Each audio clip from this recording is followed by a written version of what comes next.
What's going on, guys? Michael Durr here.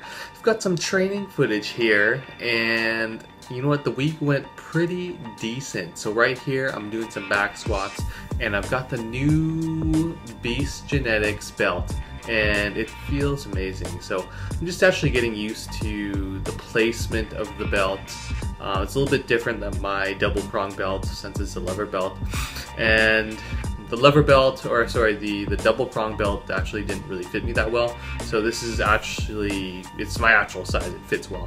So as you can see, we've got 300 pounds on the back squat, and this was a PR. So this was actually a 5 rep max PR, and after this I was sore in the glutes for about 4 or 5 days. So it felt pretty good.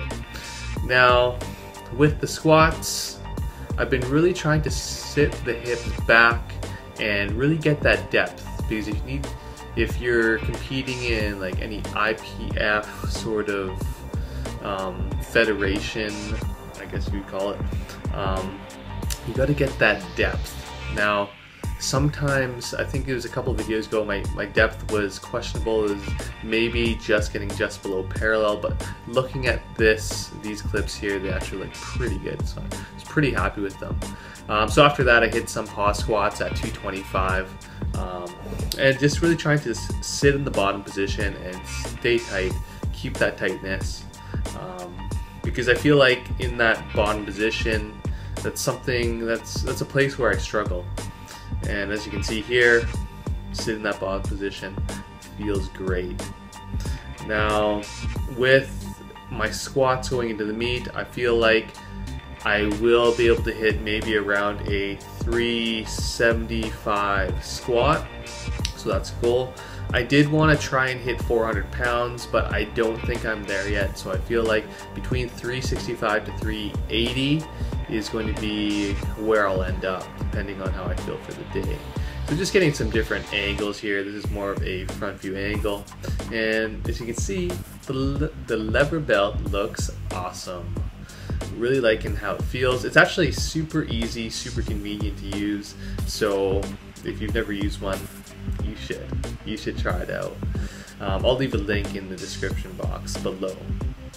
So going into this meet, I'm not even going to use knee sleeves. Reason being, I'm pretty sure the ones I have, they're illegal, so that's not cool. And that's the reason why I actually got this lever belt, because it's IPF approved, and with my wrist wraps as well. You'll see that probably in next week's video. They're going to be IPF approved as well.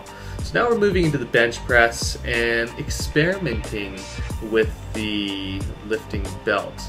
And I never thought that it would help, but it actually does. I feel like I can activate the core a little bit more, and it feels pretty good. Now what I've been working on the past month, 2 months, is the lockout. Really trying to work on extending those elbows, and yes, it's feeling great. However, I've sort of neglected the bottom of the movement, so now I'm trying to get back into pausing at the bottom of the movement. And as you know, with the competition with the meet, you actually have to pause at the bottom. So what happens is you unrack it, the referee tells you, or yeah, the ref tells you to unrack it. You unrack the bar, you bring it down to your chest when they tell you to lift, and then you pause, and they'll give you a press command. You will press, and you'll bring it all the way up, lock out the elbows, hold the position, and then you'll bring it in, and you'll go. Basically, that's just how it works. Anyways, I feel like I have neglected that pause, so I'm definitely working on it.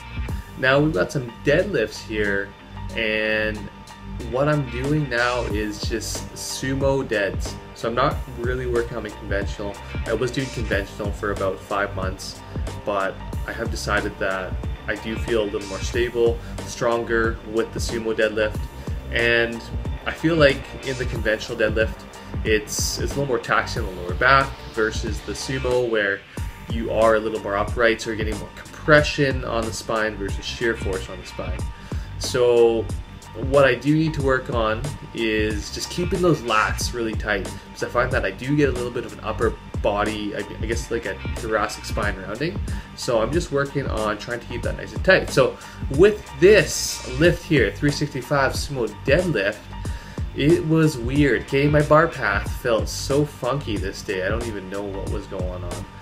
But as you can see, you'll see on the 5th rep, it doesn't look like I finished the lift. It's because I'm actually, my hand on my left hand, it's releasing, and I almost dropped the bar.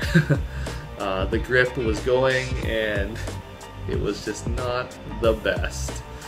So anyways, the goal for the deadlift, if I can hit about, oh man, 500 would be really nice, but I think realistically, I feel like between 470 to 480 will be a good target. If I feel really good, I will try and go for that 500, but we'll see how it goes. Anyways, we got them 315 speed pulls, just working on them singles, working on that speed, and the week's training went pretty good. I was happy with how it went. I've only got about 2 weeks left training, and then it's game time. We'll talk to you later. Peace.